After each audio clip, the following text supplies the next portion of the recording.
Assalamu alaikum. We live in a world with over 1.8 billion youth, most of whom are from developing countries. We live in a world where youth unemployment is nearly 3 times higher than adult unemployment.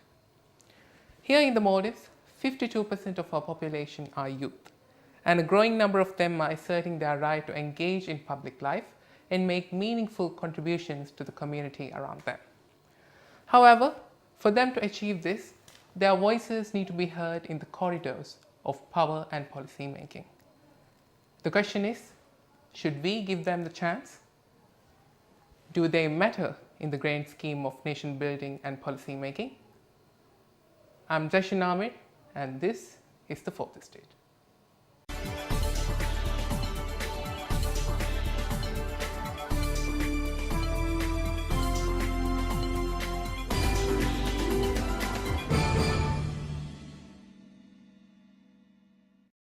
Tonight, we are going to discuss about youth and policy making and why youth need to be engaged at all levels of decision making in the country. To discuss the subject, joining me tonight is Ilham Mohammed, a project coordinator from local NGO Transparency Maldives. Ilham, welcome to the show. Thank you.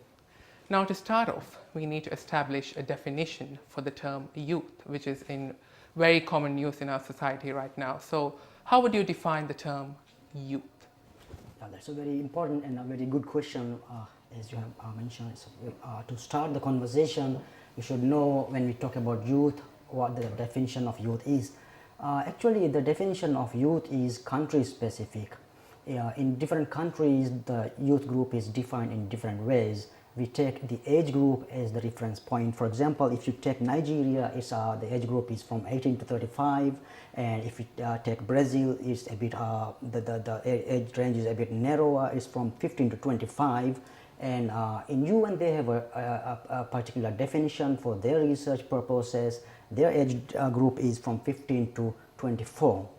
So in Maldives, when we talk about youth, we are talking about the age group 18 to 35. So in this whole conversation, we will be talking about the age group 18 to 35, our youth group. So since the youth is said to be people between 18 years and 35 years of age, of course there are some rights that they should be guaranteed by the society if they are to live meaningful and prosperous lives. Now, what are some rights that the society must guarantee for its youth?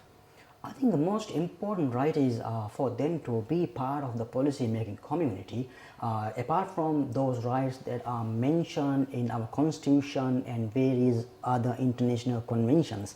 So mostly I think it's very important to participate or engage them in the policy process in every stage of the process. So then they will tell the policymakers what they need. Now, we're talking about the average youth who needs to be given certain rights and freedoms by the society. And I believe some rights and freedoms are guaranteed by the Constitution, but there are certain obligations the society has to fulfill towards the rights of these youth. Now, how can the average youth be empowered in society? Yeah, empowerment according to the way I define it is, the youth should be able to make their own decisions.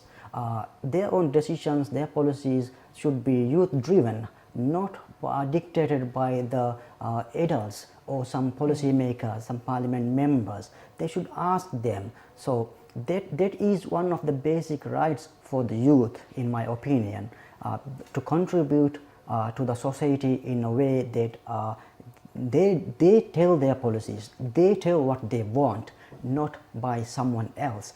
Because when we talk about the rights, what they want, for example, if I want to build a house, I will go to a builder, right? And if I want to learn about some media and all that, I will go to someone with the expertise in the media. So when we need something, when we want to know about something, we go and talk to the expert. I think if we talk about policy making, I think we should go and talk to the youth, because they are the experts. They know what they want, not the adults. Now, when we're talking about Maldivian society, we see a lot of youth-centric NGOs in the making, and some of them have actually taken flight and are doing lots of activities and lots of events to promote awareness about the issues faced by youth. For example, we have had a lot of NGOs on the show as well who have told us that a lot of youth are actually coming forward to take part in their events and that they really want to be engaged in the policy making at all levels. Now, based on the current situation and your observations, how empowered do you think are Maldivian youth? To be frank, I'm not very satisfied about the way the youth are empowered because there are lack of structures, lack of mechanisms, and we should have laws to enforce all these. The other thing is we as youth, we must stand up for our rights. If we are not fighting for our rights, nobody will do that. Yeah, so I think we should form NGOs and we should be part of the NGO community and we should raise our voices. And when we talk about raising voices, the most efficient and effective way is to be part of a group, because individually we cannot raise our voices, it won't be a lot louder. So I think we should be part of the whole community of NGOs, community based organizations and other different youth community groups. Then we can raise the voice of youth. Now, we do have a lot of NGOs in this country that are focused on promoting awareness about the issues faced by youth. Now, how would you comment on their activities? I mean, we have a lot of NGOs like the Youth Movement and also the Vibe, Ablaze, and all these NGOs are actually trying to make a real difference in the lives of the average youth. How would you comment on their progress, their activities? Those NGOs who are in the field, they are doing a very good job actually. They are doing great work. So it's about the numbers, it's about the how we approach. A few NGOs, they are doing very well actually, but I want to see more youth engagement. I want to see more youth empowerment, more youth contribution to policy making, be it youth related policies or be it universal policies not very related to youth. Now, in our society, when we look at how the social structure has developed over the years, we see that there are two types of youth mainly, as I have observed. One group is the educated youth, and then we have the uneducated youth. In the educated youth, among the educated youth, we have people who are educated enough, who have good qualification, who have good social standing.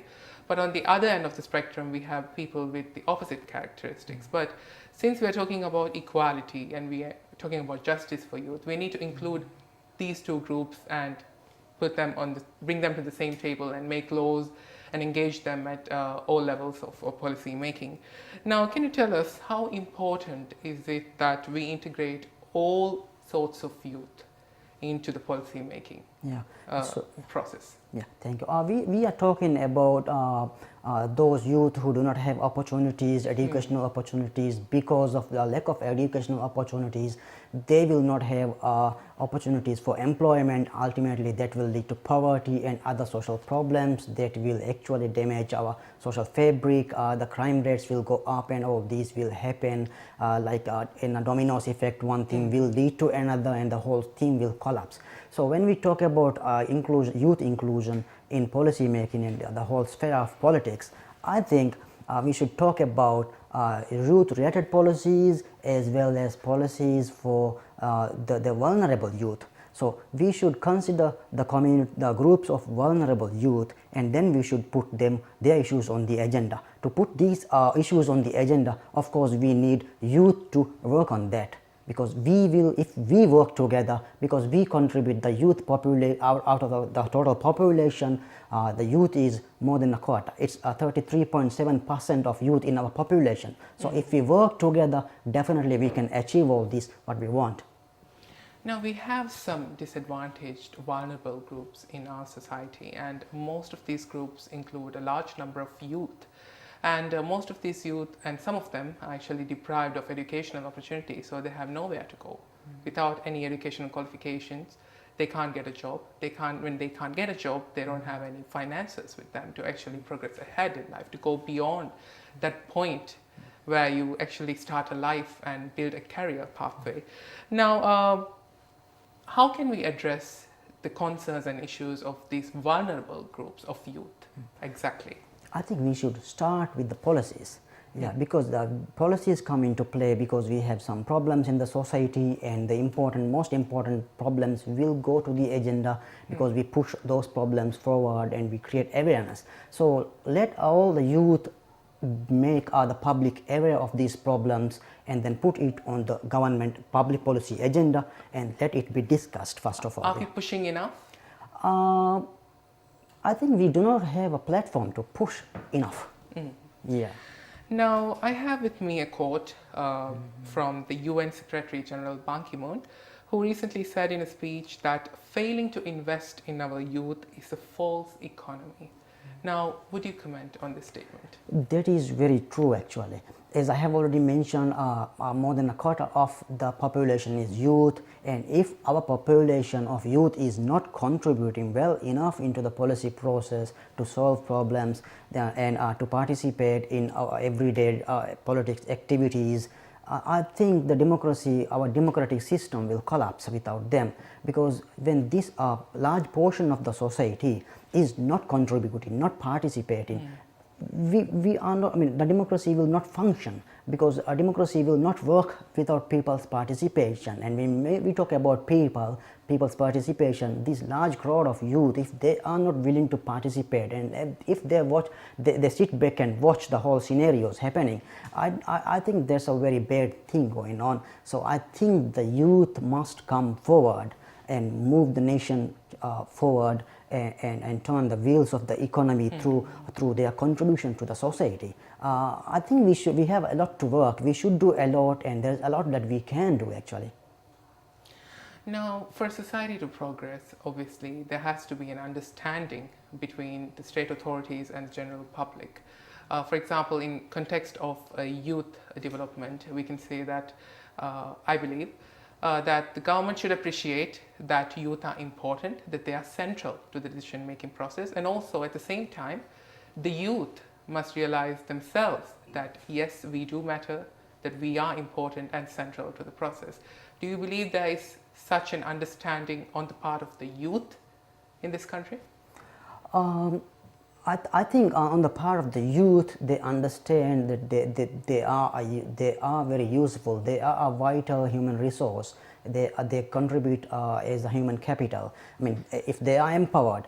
But I think when we talk about the various state actors and politicians and in many spheres of our life, public life, I think that that's not very well appreciated, very well considered.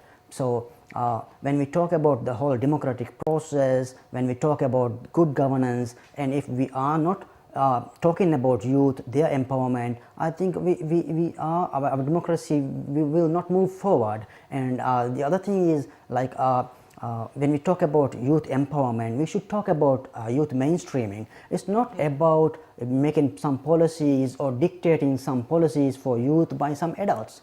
It's the youth. They have to come up with their policies. Let them come up with their problems and find solutions for their problems. Don't dictate policies for youth, and it will lead the country to nowhere, because that's not what we want. So when we talk about youth mainstreaming, it's about considering youth, how they will be affected by all the policies, whether it is not related to youth, all the policies actually. Now, you have pointed out the need for youth to be engaged in policy making at all levels. Now, but some people may question that why or to what extent should youth must be engaged in policy making, because obviously the youth are inexperienced compared to the adults that we are talking about, people who have been in power, who have had good status in society for a very long time. So there are some people who believe that the opinions of the youth are no match for the opinions held by the authorities, the higher people in the community. Now, so tell us, to what extent should youth be engaged in this process? Should there be any cutoff points where the youth, where there's a limit to the extent to which youth can be allowed to express their opinions? There should not be any cutoff points at any levels of policy making or in any sphere of politics, or in in any community-based activity. We should involve youth. The whole problem is, I know about experience. When we talk about experience, the youth is not experienced, and all of these complaints come from the adults because the whole thing is dominated by the adults. So they say that the youth, they are not experienced, they cannot handle this. I think they are much better because they are creative, they are innovative, and they have the potential, they are educated, so they know the whole thing, the problems in the society. So I think we should involve them, we should ask them. Now, if we do not involve the youth in community decision making, what are the consequences that we would have to face in future? Yeah, because the youth, they are the future. They will become the adults, and we should start from now on. If we are spoiling our youth today, then we will not be having a future at all. We should not talk about our future if we are not talking about today's youth.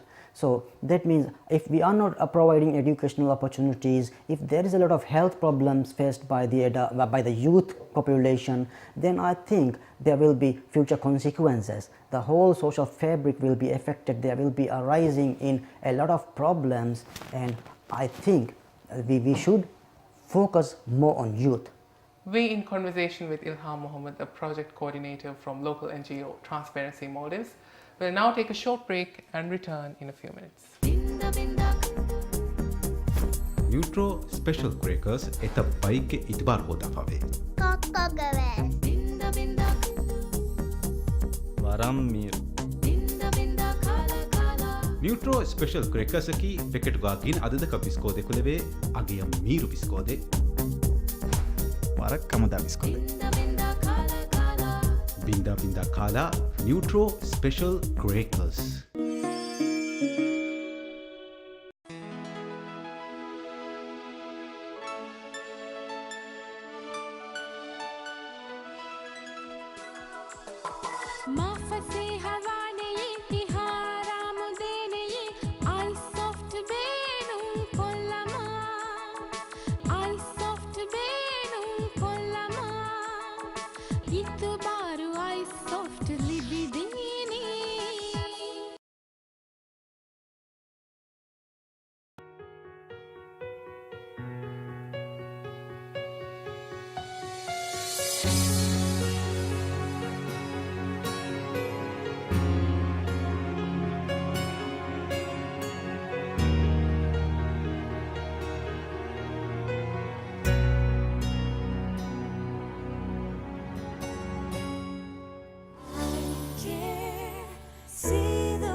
Lonomed tomato mirhuge avagi dessa. Miru King garlic chili sauce. Mir ko furihamako khaleveni miso surege. Miru King tomato sauce. Kumbe ko me sauce ek hamakulude. Hama rangani. Miru King chili sauce. Sauce veggia rahe besunje. Miru King fried chicken chili sauce. Enjoy the great taste. King tomato sauce.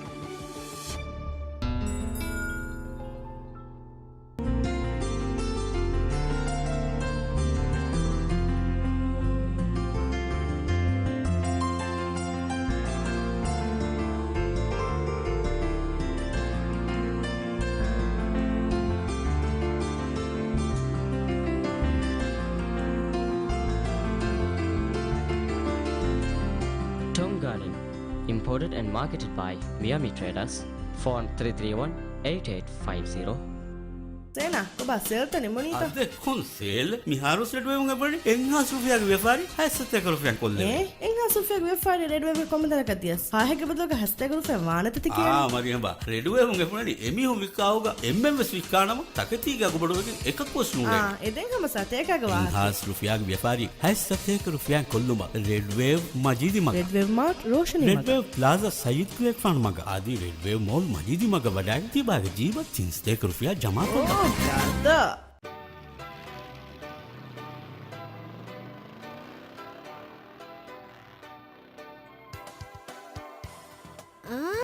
baby like anekka salivchu 1 2 3 4 piece free එහෙම වීම though we wouldn't baby like it. But well case run case free. Tuttu therefore go for la hingama jehuma. Baby like prema korama.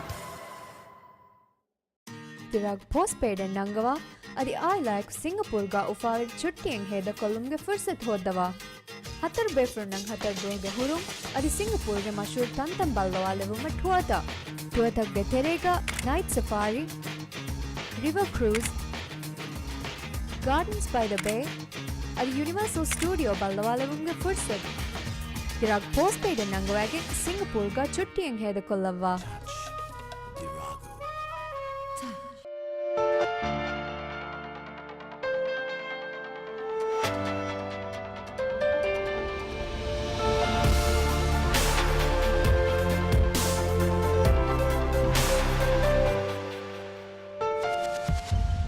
Effects, the mental energizer.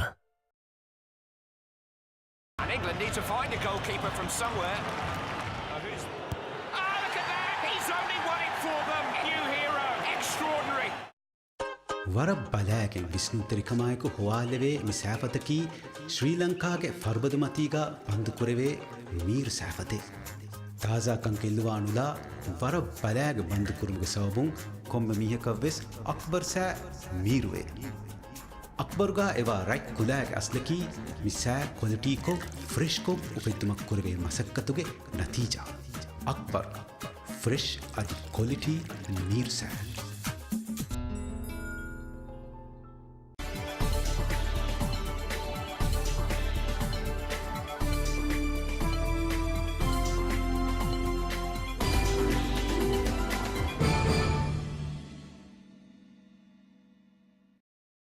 Welcome back. You're watching The Fourth Estate with me, Jayshan Ahmed. Now, we were having a discussion about youth and the importance of engaging them in policy making. But there are some conflicting statistics about the population of youth in our country. Some sources say that the population of youth in our country is 52%, while the others say that it's 33%. Why do you think these discrepancies exist in the statistics? Are we not doing enough research on our youth population? Why is this not going in the right direction? Yeah, I think we are facing a problem with lack of data and of course, as you mentioned, lack of research. Because it's been a quite long time we haven't got any census data. So quite recently we got the data. So when we try to do some research, we cannot get the data. We are in a blind spot if we don't have data. So then we cannot come to conclusions. So according to the statistics that I have got, it's 33.7%, and from some sources I see it's 50%, and there is this discrepancy. This is an issue actually. I also believe that the problem is because we are not researching enough about the whole population, the youth, the lack of census data. I think the government should think about this.